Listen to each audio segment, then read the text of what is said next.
এখন আলোচনা করব 58 নম্বর পৃষ্ঠার যে অঙ্কগুলো রয়েছে সেইগুলো।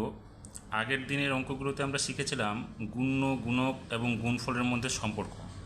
আজকে শিখব গুণ্য গুণকের যে গুণফল আমরা বের করব তার অঙ্ক দুটি, অর্থাৎ গুণ্য এবং গুণকের স্থান বিনিময় করলে যে গুণফল বেরোবে তার সমান হয় কিনা।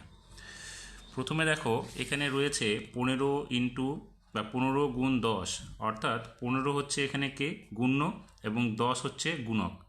আমরা জানি যাকে গুণ করা হয়, অর্থাৎ 15কে আমরা গুণ করব, সেই জন্য এটা হচ্ছে গুণ্য, আর যেই সংখ্যা দিয়ে আমরা গুণ করছি সেটা হচ্ছে গুণক। তাহলে এখানে হচ্ছে গুণ্য 15 এবং গুণক হচ্ছে 10। তাহলে গুণের ঘরে দেখো 15 লেখা আছে, গুণকের ঘরে 10 লেখা আছে। সংখ্যা দুটো গুণ করলে কি আসবে? দেখো, এককের ঘরে যেহেতু শূন্য আছে আমাদের, তা আমরা শূন্যটা আগে লিখে নিব। এবার আমরা 1 দিয়ে 5কে গুণ করব, তাহলে 5 একে 5 হলো, হাতে কিছু থাকলো না, 1-এর সঙ্গে 1 গুণ করলে 1 হলো, অর্থাৎ আমরা কত পেলাম গুণফল এখানে 150।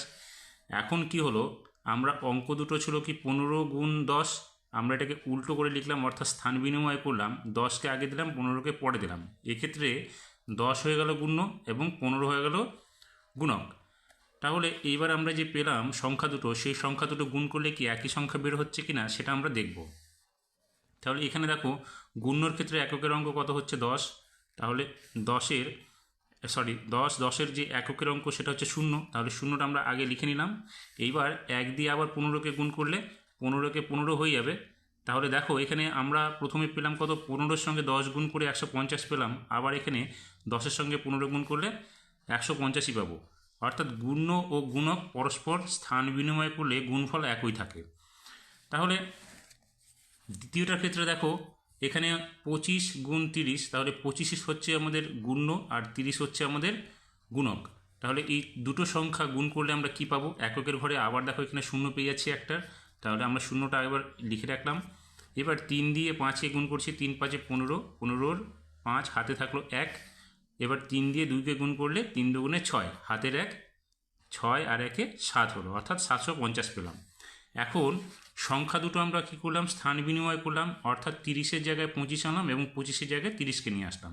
তাহলে গুণ্য এখানে কি হবে?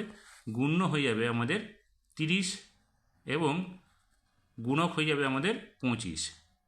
এখন 30 আর 25কে গুণ করলে দেখো সংখ্যা দুটো একই আছে, এখানে শূন্য আমরা পেয়ে যাচ্ছি একটা, তাহলে শূন্যটা আগে লিখে দিলাম। এবার 3 দিয়ে আবার গুণ করছি 5কে, 3 × 5 = 15, তাহলে হাতে থাকলো 1, 3 × 2 = 6 আর হাতের 1 মিলে 7। তাহলে দেখো 750, এখানেও 750। তাহলে এক্ষেত্রেও আমরা কি পাচ্ছি? গুণ্য ও গুণক পরস্পর স্থান বিনিময় করলে বা স্থান বদল করলে গুণফলটা আমাদের একই থাকে। তাহলে এখানে আমরা টিক চিহ্ন দিতে পারি।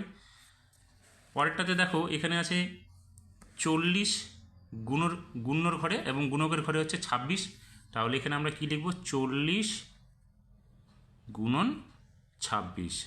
আর পরেরটাতে কী করবো? স্থান বিনিময় করে এখানে হবে 26 × 40 হয়ে গেল। এবার আমরা তাহলে এখানে কি লিখব? এখানে লিখব 26, এখানে লিখব 40। এবার গুণ করে দেখি সংখ্যা দুটো। এখানে দেখো, এই দুটো সংখ্যা গুণ করার ক্ষেত্রে আমরা এককের ঘরে একটার যে সংখ্যা আছে সেখানে শূন্য পেয়ে যাচ্ছি, তাহলে এখানে আমরা শূন্য লিখে দিচ্ছি। এবার 4 দিয়ে আমরা এটাকে গুণ করি, 4 × 6 = 24-এর 4, হাতে থাকলো 2, 4 × 2 = 8 আর হাতের 2-এ 10, তাহলে 1040 পেলাম। এবার এই দুটো সংখ্যার ক্ষেত্রেও দেখো, এখানে আমরা একটা শূন্য পেয়ে যাচ্ছি গুণকের ঘরে, তাহলে এককের অঙ্ক 0 আমরা আগে লিখে নিলাম। এবার 4 দিয়ে 6কে গুণ করছি, 4 × 6 = 24, 24-এর 4, হাতে থাকলো কত? 2, 4 × 2 = 8 আর হাতের 2 = 10। দেখো এখানেও আমরা কি পেয়ে যাচ্ছি? 1040। আগেরটা তো পেয়ে গেছি আমরা 1040, তাহলে গুণফল দুটোই সমান, তাহলে আমরা এখানে টিক চিহ্ন দিয়ে দিলাম। এখানে দেখো 70 × 50, তাহলে আমরা গুণ্যর ঘরে লিখব 70 এবং গুণকের ঘরে লিখব 50। এবার এই দুটো স্থান বিনিময় করলে কি হবে? গুণ্যর ঘরে চলে আসবে আমাদের 50 আর গুণকের ঘরে চলে যাবে 70। তাহলে এখানে আমরা লিখব কত? 50, এখানে লিখব 70। এবার সংখ্যা দুটো গুণ করি। দেখো এখানে এককের ঘরে একটা সংখ্যা 0, এখানে এককের ঘরে একটা সংখ্যা 0, তাহলে আমরা কি করব? দুটো সংখ্যা 0, একক এবং দশকের ঘরে পরপর লিখে দিলাম।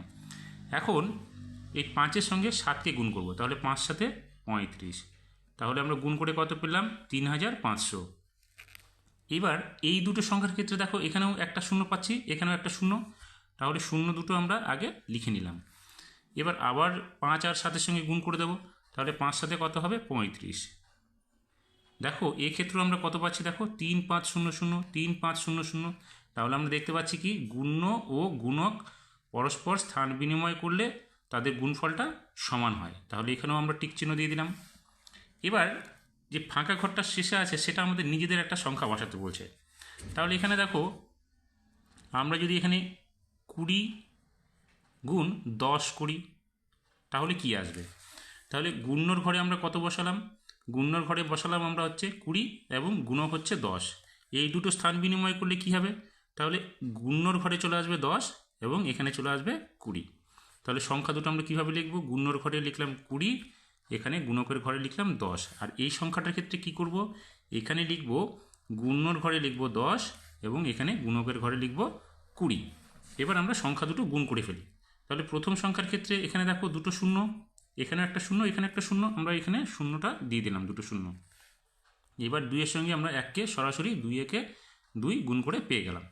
এবার দ্বিতীয়টার ক্ষেত্রে দেখো এখানে এককের ঘরে একটা শূন্য এবং এখানেও একটা এককের ঘরে শূন্য পাচ্ছি, তাহলে আমরা দুটো শূন্য দিয়ে দিলাম।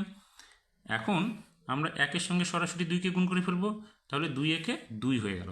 দেখো এই ক্ষেত্রেও আমরা গুণফল দুটি সমান পাচ্ছি। তাহলে এখানে কি লিখব? গুণ্য এবং গুণকের স্থান বিনিময় করলে আমরা যে গুণফল পাবো সেটাও সমান পেয়ে গেলাম। তাহলে এখানে আমরা ঠিক চিহ্ন দিয়ে দিলাম।